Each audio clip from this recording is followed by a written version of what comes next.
kasing-kasing unta matabangan ko ninyo sa sakit sa akong asawa nga ma-hospital siya, ma-admit siya para matanaw yun kung sa ikinatibukan niyang ibatay sa inyong lawas sa sakit.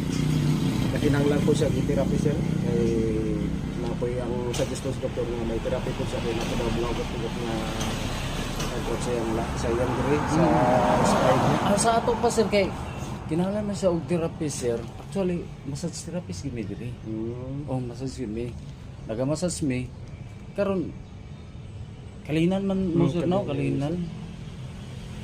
Ako pwede na ako, i-offer ako kung sarili nga tabangan about sa therapist niya maski kuan.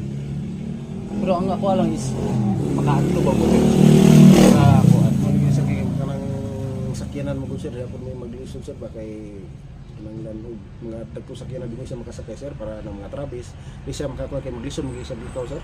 Ang dinira gyud na sir, among balay sir gamay ra kay space sir, pero di pa na niya matuyok kanan sir. Dumikan sa dili sir. Pero makasakay sa favor ka ng pangaingan. Oh, may nguna na sir, pwede siya sir, pero alalayan gini mo sir. Pangalsaw niya tin. Kaya ako, plano na ko is kay need man ka ni ang therapist ako opera ko kung sarili nga as a free lang nga para ma-massage lang nato siya, ma-therapy lang nato siya. Okay. Massage therapist gid mi diri. May naka exit holder ni sir.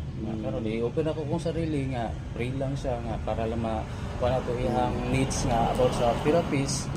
Diyan na mo lang sa kuda ni sir nga gusto lang ko na ko bago mo proceed sa therapy sir ma-check up sa ma-admit sa gid siya sir tama. Parang masuri gid siya sir kung sa gibati pa siya sakit sir kay namo pugod ni nabasan nga liver disease sir kay yang kuan sige.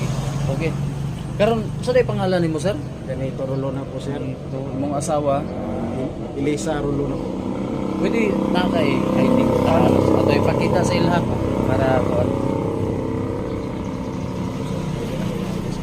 Okay. Nara si sir mga guys.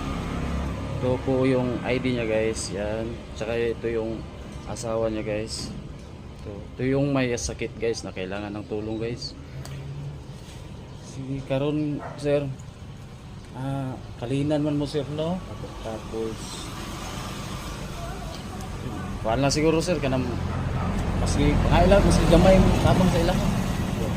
Mga ma'am sir, ako may dol diha sa inyo karon kaya naamnok ko sa inyo mga gininto ang kasing-kasing ako nagpapilo sa inyo nga matabangan ko ninyo karon sa problema na mo karon para sa akong asawa nga ma-admit siya, mapadoktor na siya aron